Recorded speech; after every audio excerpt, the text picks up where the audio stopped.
Yo soy Francisco Salamanca, soy de Madrid capital, del barrio Hortaleza. Estudié historia y he militado en el movimiento libertario y en el antifascismo toda la vida. Y bueno, pues mi familia materna, mi abuela materna, cuando comienza la guerra es que vivía muy cerquita de aquí. Vivía en Argüelles, en la calle Marqués de Urquijo, y, y se tuvieron que ir de su casa cuando el frente llega a esta zona, ¿no? Porque ellos al principio de la guerra siguen viviendo en su casa. Viven situaciones un poco de lo que es el comienzo de la guerra, cómo van a preguntar por vecinos de su edificio que eran militares y se habían fugado, se habían cruzado las líneas al bando nacional. Y cuando se acerca al frente a Madrid, según va acercándose octubre, noviembre del 36, y el barrio de Argüelles se convierte en línea del frente, ¿no? Mi familia se traslada a la calle Conde de Peñalver porque ahí viven otros primos suyos y porque como tienen que estar en Madrid, el barrio de Salamanca, según Franco, va a ser respetado de los bombardeos, pues prefieren irse ahí a quedarse en su casa, que es un peligro, porque están expuestos a los bombardeos y a que cualquier momento, en un movimiento de líneas, entren allí y se vean en plena batalla, ¿no? Sí. Las anécdotas que tiene mi abuela sobre la guerra son bastantes, ¿no? Pero las más relacionadas con esta zona en la que nos encontramos, que estamos un poco a la zona que linda entre la dehesa de la Villa y la Complutense, sería una anécdota que le contó durante la comida un día, al principio de la guerra, su tío Gerardo, su primo Gerardo. Su primo Gerardo era médico, estaba en el último año de carrera cuando empieza la guerra e inmediatamente se le incorpora a las unidades sanitarias del Ejército de la República. Y bueno, del bando republicano, porque en noviembre, diciembre todavía el Ejército Popular de la República no existe. Y mi abuela cuenta que un día, en la cena, les contó una anécdota de la batalla de Madrid, de la Casa de Campo, que había ocurrido recientemente.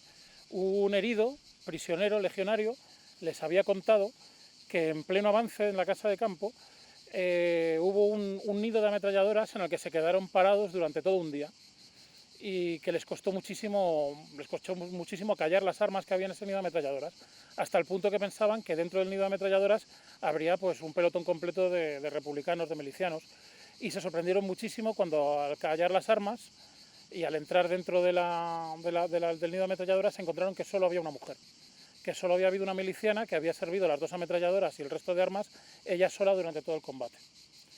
Que se quedaron muy sorprendidos y que, aun siendo legionarios, decidieron darle un entierro en condiciones, no quiero imaginar qué hacían con el resto de cadáveres, a esa mujer por lo valientemente que había luchado, ¿no? Y esa es una anécdota que le contaron a ella cenando y que luego recordó ella dando un paseo poco después de acabar la guerra, a la semana de acabar la guerra, porque vino a pasear por aquí con su hermana y con su padre, mi bisabuelo, y claro, no hacían más que encontrarse cadáveres.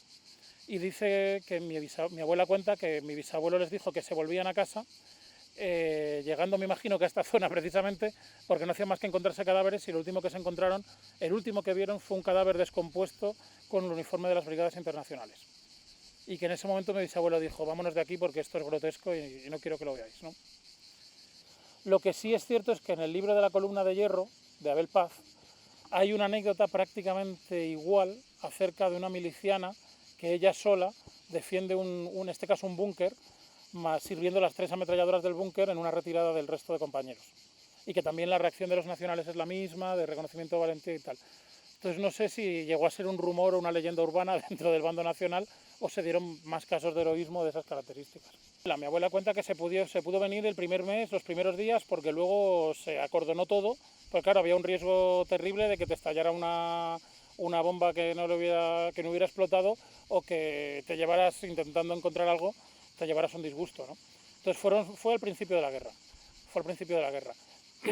Mi tío abuelo, el marido de la hermana de mi abuela, que también era del barrio de Argüelles, recuerda visitar la zona y que alguien hubiera puesto carteles de nosotros, ellos, para distinguir las líneas, porque en algunas zonas del frente las líneas estaban tan próximas que era muy difícil saber quién era cada cual, ¿no? También después de la guerra. Pero luego lo vallaron y lo estuvieron limpiando. Años después, porque mi familia ha seguido viviendo en la zona, mi familia luego se trasladó a vivir a la colonia del Manzanares, allá al lado del Puente de los Franceses, mi tío y unos amigos con 7 u 8 años encontraron una granada. No sé decir qué modelo, no sé decir de qué tipo, y estaban jugando con la granada cuando una patrulla de la policía armada les encontró y bueno, les echó de allí me imagino que llamaría a artificieros para que se la llevaran. El barrio de Argüelles, cuando mi abuela vuelve a casa, inmediatamente después del final de la guerra, ¿no? Cuando vuelven del barrio de Salamanca, lo que se encuentran es un barrio totalmente saqueado.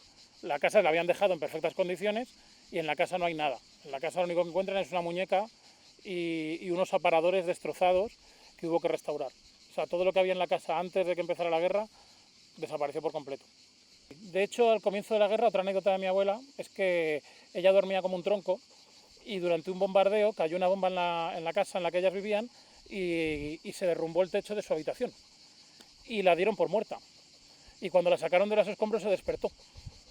Entonces sí, las casas de esa zona habían sido totalmente, aunque no eran primera línea, porque Marqués de Urquijo, Rey Francisco y cosas así ya no eran exactamente la primera línea, probablemente serían el refugio de la gente de la primera línea cuando iban a descansar y que utilizaron todo lo que había allí pues para vivir ellos. La familia supo que les habían saqueado la casa y entonces mi bisabuela, que era una señora de acción católica, de derechas y con mucho carácter, mucho carácter, tenía unos enfrentamientos permanentes con el hijo de la criada que tenía la familia de Conde de Peñalver, porque los dos hijos de la criada eran de la CNT. Y entonces discutía y les llamaba ladrones y sinvergüenzas porque le habían robado sus cosas. Y entonces el señor de la CNT, lejos de ser un monstruo que la hubiera fusilado o paseado, se reía mucho y le decía: no pasa nada, camarada, vamos ahí a Gobernación, que es donde tenemos todo lo incautado, y busca tus cosas. Y dice: y si no están tus cosas, llévatelo de cualquier otro.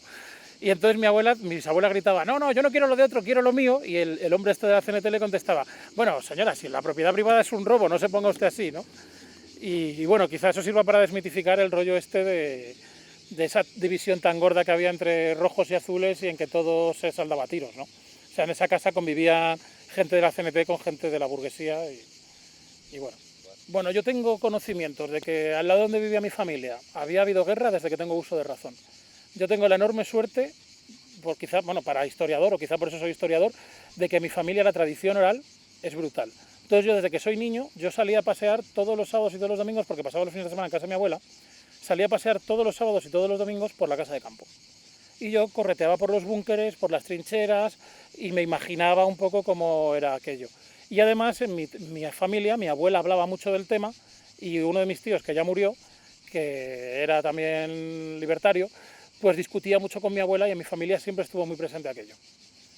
Por otro lado, por mi familia paterna, mi abuelo también combatió en la guerra, pero en el bando nacional, y siempre he tenido muchísimo interés por aquello. Entonces, a mí me fascinaba que el lugar por donde yo me movía hubiera sido frente de guerra, que a 20 o 40 metros de casa de mi abuela estuviera la pasarela de la muerte, por ejemplo, ¿no? Que está ahí, a medio kilómetro donde estamos ahora, y ahí en el Manzanares. Y bueno, siempre me ha interesado. Bueno, se supone que después de, no sé, la batalla de Madrid tiene varias fases, ¿no? Los nacionales intentan conquistar Madrid en varias ocasiones. Esta es la primera vez que lo hacen verdaderamente en serio. Lo hacen primero frontalmente por Carabanchel y fracasan, y luego giran, ¿no? Van pivotando alrededor de la universitaria y tratan de entrar por la universitaria y por la dehesa de la Villa, porque piensan que al no ser una zona urbana va a ser más fácil romper las líneas. Es una importancia vital, porque si hubieran logrado romper las líneas, que no lo lograron, quizá la guerra hubiera acabado en el año 1936. La consecuencia de que Madrid resista durante 2 años y medio más es el hecho de que el pueblo español es capaz de parar al fascismo no español, al fascismo europeo, porque a este lado de las trincheras, en lo que era Madrid, estaba el pueblo, estaban los obreros, los trabajadores y las mujeres que trabajaban en las casas de los burgueses, la gente de los cines, de los teatros y de los ministerios, que tuvo que aprender a combatir. Enfrente había mercenarios profesionales, soldados especialistas venidos de todos los lugares de Europa y el ejército de África, que llevaba 30 años combatiendo, incluso a su propia gente. Y fue una demostración de heroísmo, de voluntad y en mi opinión, de una lección para las generaciones que hemos venido después. Bueno, yo ahora de memoria, no te voy a mentir, yo no me sé acordar ahora de exactamente de qué batallones en concreto participaron en este sector del frente a principios de noviembre. Sí recuerdo haber leído que el primer despliegue de las brigadas internacionales y la primera vez que se ve una unidad con un uniforme de ejército regular es cuando las brigadas internacionales desfilan por la Gran Vía de Madrid en dirección al frente que está aquí para combatir contra esa oleada del ejército de Franco. No recuerdo exactamente qué unidades, pero sí sé que su bautismo de fuego fue en la batalla de Madrid, debió de ser a partir del 9 de noviembre, 9-10, y en este sector. No recuerdo si fueron los británicos o los italianos, eso no lo sé. Y sí recuerdo que su sector empieza donde acaba el de López Tienda, que es donde, o eso creo recordar, que es donde está el puente de los franceses y es donde rompen el frente los nacionales y por donde consiguen entrar. Pero son parte de las unidades que logran parar a los fascistas. Están en combinación, ¿no?, las brigadas internacionales con la columna de Durruti, con las milicias populares, ¿no? Claro, la columna de Durruti llegaría un poquito después, unos días después. Llega cuando el frente ya está roto y bueno, la columna de Durruti, que no viene toda la columna de Durruti, vienen 2.000 voluntarios de la columna de Durruti, más como cuestión propagandística y para dar ánimo a la población de Madrid que como una fuerza decisiva, ¿no?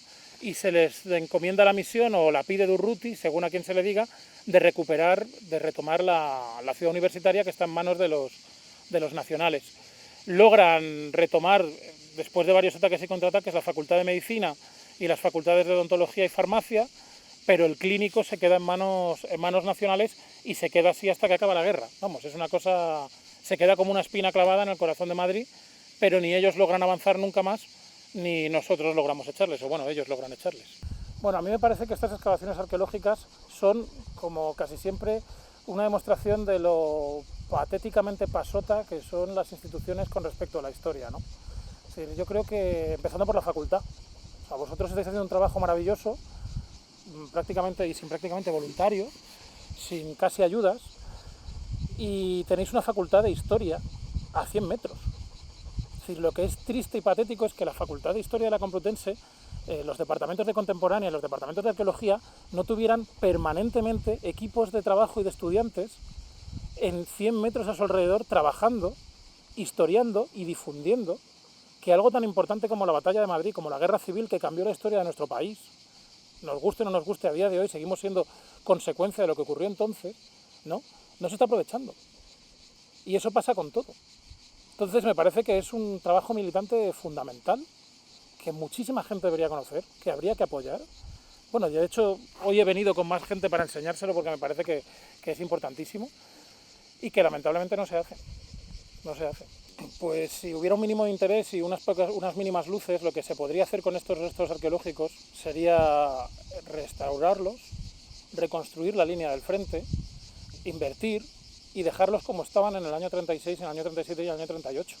Cuidarlos y poder hacer rutas por las que no solo estudiantes de historia, sino turistas en general pudieran venir a ver qué pasó aquí, a que se les explique qué pasó aquí y a que conozcan la historia, que es la forma de hacerla participativa, no encerrándola en un archivo, haciendo una tesis doctoral de 500 páginas que no va a leer nadie. Es decir, la historia solo está viva si la gente la conoce y si no, no vale de nada. Porque todo depende de aquello que ocurrió. O sea, yo soy de la opinión de que determinó la historia de este país durante casi un siglo. Y sería facilísimo, lo que nos hace pensar que hay una apuesta por el olvido voluntaria y militante, y eso es lo que tendríamos que valorar y analizar, ¿no? Porque gente de instituciones académicas supuestamente hoy en día de izquierdas siguen haciendo esa apuesta por el olvido. La guerra en Madrid fue tan encarnizada y la cotidianidad seguía haciendo que esto fuera a la vez tan absurdo que ese tío abuelo del que os hablo, ¿no?, que vino y vio las trincheras después de la guerra, contaba que su hermano, paseando por la Plaza de España el 8 de noviembre de 1936, que no sé por qué estaría paseando por la Plaza de España, porque no era un día muy propicio para pasear entre el frío que hacía y los chuzos en forma de bomba que caían, que se cruzó con una unidad de caballería de la Guardia Mora. Y que hasta ahí llegó la Guardia Mora. Luego lo contrastas con documentos, por ejemplo, con la biografía de Cipriano Mera, y es verdad que la columna del campesino de Valentín González huyó y permitió que entrara un destacamento de tropas moras por esa zona y que debió llegar, por pura lógica, justo hasta la Plaza de España. Se cierra la brecha en el río de nuevo y es de imaginar que ese escuadrón de caballería desaparecería para siempre de la historia, ¿no?, porque no debieron de salir de Madrid. Y es otra cosa que vivió mi familia, ¿no?, hasta qué punto se llegó a penetrar en Madrid, hasta qué punto pudo ser posible que perdiéramos la guerra ese día y en cambio que el pueblo de Madrid lo evitara.